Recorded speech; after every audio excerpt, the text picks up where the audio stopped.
França, Alemanha, Reino Unido e Estados Unidos da América levantam restrições à utilização de armas de longo alcance pela Ucrânia. Novo sistema de distribuição de ajuda a Gaza abriu os primeiros centros na segunda-feira. A ONU mostra-se preocupada com a nova gestão. Em Liverpool, festa do título acaba em tragédia depois de carro abalroar uma multidão, fazendo quase 50 feridos. Donald Trump presta homenagem aos soldados norte-americanos mortos em combate e aproveita para fazer críticas a Joe Biden. Bruxelas apresentou propostas para mudar o processamento de asilo, mas o recurso a países terceiros cria polémica. Aliados ocidentais levantaram todas as restrições à utilização de armas de longo alcance pela Ucrânia, segundo anunciou Merz na segunda-feira. O levantamento das restrições fará a diferença decisiva na guerra da Ucrânia, afirmou o chanceler alemão, acrescentando que um país que só pode opor-se a um atacante no seu próprio território não se está a defender adequadamente. Merz revelou ainda que esta foi uma das razões da sua visita a Kiev, juntamente com os líderes de França, Reino Unido e Polónia, a 10 de maio. No passado, a Ucrânia recebeu mísseis de longo alcance dos Estados Unidos, Reino Unido e França, mas só estava autorizada a utilizá-los contra as forças militares russas dentro dos territórios ucranianos ocupados. Antes de Merz entrar em funções, deu a entender que iria cancelar a proibição imposta pelo seu antecessor, Olaf Scholz, de entregar os mísseis de cruzeiro Taurus da Alemanha, capazes de atingir alvos com uma distância de 500 km. O novo sistema de distribuição de ajuda a Gaza abriu os primeiros centros na segunda-feira. A Fundação Humanitária de Gaza está a assumir a gestão do apoio prestado, mas várias organizações internacionais, como as Nações Unidas, criticaram a ineficácia do novo organismo. A organização sem fins lucrativos, registada nos Estados Unidos, afirma que o objetivo passa por distribuir a ajuda através de centros assegurados por contratantes privados. Uma carta divulgada pela Fundação, cujos financiadores não foram revelados, refere ainda que a entidade pretende prestar assistência direta, contornando os modelos tradicionais. Na segunda-feira, o diretor executivo da organização, Jake Wood, demitiu-se alegando preocupações quanto à sua independência e imparcialidade. Já os grupos de ajuda humanitária afirmaram que a ONG viola os princípios humanitários que impedem uma parte beligerante de supervisionar o controle da ajuda. Israel tem insistido que não estará diretamente envolvido, mas que fornecerá segurança e apoio à concretização do plano. O governo de Netanyahu viu-se recentemente sob pressão crescente dos aliados, na sequência do bloqueio de 3 meses à ajuda humanitária em Gaza. A Amnistia Internacional acusou os rebeldes do M23 de torturar, matar e fazer desaparecer civis no leste da República Democrática do Congo. A ONG afirma em comunicado que os atos dos rebeldes violam o direito humanitário internacional e podem constituir crimes de guerra. A Amnistia diz ter entrevistado entre fevereiro e abril 18 civis que o M23 tinha detido em Goma e Bukavu, 2 cidades congolesas na fronteira com o Ruanda. Todos relataram ter sido alvo de tortura. Confirmaram ainda que viram os rebeldes a torturarem outros detidos. Descreveram espancamentos com varas de madeira, cabos elétricos e correias de motores de carros. Segundo a ONU, o M23 é apoiado por perto de 4.000 soldados do vizinho Ruanda. Trata-se de um dos cerca de 100 grupos armados que têm estado a lutar por uma posição no leste da República Democrática do Congo, uma zona rica em minerais. O conflito dura há décadas e agravou-se no início deste ano, quando o M23 passou a controlar Goma e Bukavu. Atropelamento no centro de Liverpool faz quase 50 feridos, entre eles 4 crianças. No final da tarde, segunda-feira, um carro avançou sobre uma multidão que festejava a vitória do título do Liverpool na Premier League. Segundo as autoridades, cerca de 47 pessoas ficaram feridas no incidente e pelo menos 2 dos feridos sofreram ferimentos graves. Foram levadas para os hospitais 27 pessoas e cerca de 20 foram tratadas no local por ferimentos ligeiros. Logo após o incidente, um homem de 53 anos, natural de Liverpool, foi detido. Extensive inquiries are ongoing to establish the circumstances leading up to the collision, and it is vital that people do not speculate or spread misinformation on social media.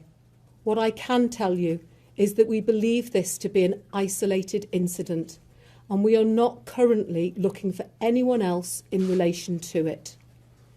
The incident is not being treated as terrorism. A polícia está agora a investigar e já apelou à população para entrar em contacto se tiver alguma informação ou imagem relacionada com o incidente. Estavam na rua dezenas de pessoas para festejar o 20º título do Liverpool, que organizou um desfile de autocarros abertos na cidade para a equipa e técnicos celebrarem o momento com os adeptos.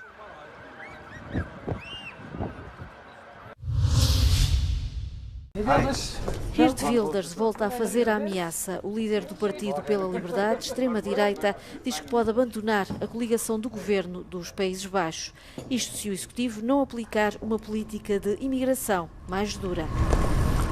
Wilders fez a ameaça numa conferência de imprensa em que apresentou um plano de 10 pontos para diminuir a imigração. Grenzen dicht voor asielzoekers en gezinshereniging. Niet meer AZC's erbij, maar AZC's sluiten. Tienduizenden Syriërs terug naar eigen land. En als je hier als vreemdeling fors over de schreef gaat en je misdraagt, dan ga je het land uit. Não é a primeira vez que isto acontece. Já no início deste ano, Wilders disse que ia abandonar o governo por causa da política de imigração. En dat betekent dat de handschoenen van de PVV vanaf vandaag uitgaan. We hebben genoeg water bij de wijn gedaan. O Partido pela Liberdade ganhou as eleições de 2023, mas Geert Wilders não conseguiu apoio para ser primeiro-ministro e faz agora parte de uma coligação com 3 outros partidos. Em outubro, este Executivo já tinha chegado a um acordo sobre novas medidas para conter a imigração, mas Wilders diz que não foram suficientes.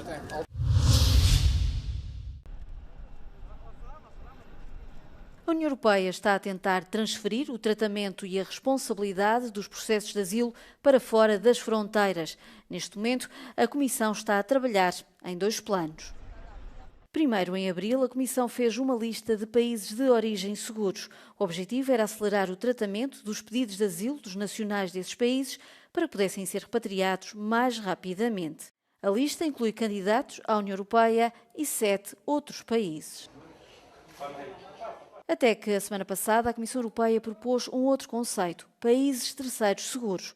Ou seja, no futuro, os países da União Europeia podem rejeitar um pedido de asilo e enviar os requerentes para um outro país com o qual não têm nenhuma ligação. Não foram identificados quais vão ser exatamente estes países terceiros, apenas que devem proteger os requerentes de asilo, não os podem deportar e devem ter um sistema de asilo funcional.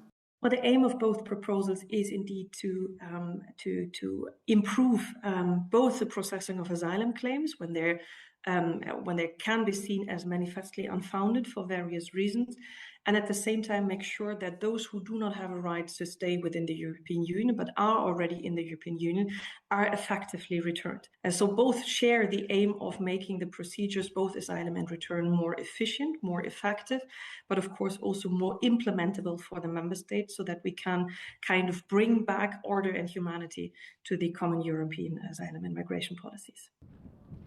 A Comissão defende estas medidas, diz que vão acelerar os processos de asilo e, ao mesmo tempo, respeitam os direitos fundamentais. Mas a ideia é polémica. Os críticos falam em questões éticas e legais num verdadeiro atropelo de direitos. From a human rights perspective, the risks are already very clear. It's going to make it harder for people to access fair and full asylum procedures, even if they have very real protection needs. It increases the risk of refoulement, or people being sent back to danger, and their ability is restricted to challenge that decision from Europe, so they may be sent back to danger before their appeal has been heard. And lastly, it increases the risk of arbitrary automatic detention in third countries. You can already see with the EU's engagement with countries like Tunisia or Libya or Egypt that it has very little willingness or ability to monitor and enforce human rights in those partner countries. Mas estas propostas não são definitivas, têm de ser votadas pelo Parlamento Europeu e aprovadas no Conselho. O presidente dos Estados Unidos, Donald Trump, esteve no cemitério nacional de Arlington. uma forma de marcar o Dia da Memória, um dia de homenagem aos soldados norte-americanos que morreram em combate. Trump esteve ao lado do vice-presidente J.D. Vance e do secretário da Defesa, Pete Hegseth, e colocou uma coroa de flores no túmulo do soldado desconhecido. America's best and America's bravest have fought, bled, and died so that we could pick up the torch of liberty, raise it high, high, high, and carry it onward to places they could never have dreamed of before. Today we honor their memory. Uma cerimónia solene que seguiu o figurino de outras administrações. A exceção foi quando, durante o discurso, Trump criticou o antecessor, Joe Biden. Já de manhã tinha chamado Biden de escumalha nas redes sociais. Their valor gave us the freest, greatest, and most noble republic ever to exist on the face of the earth. A republic that I am fixing after a long and hard 4 years. That was a hard 4 years we went through.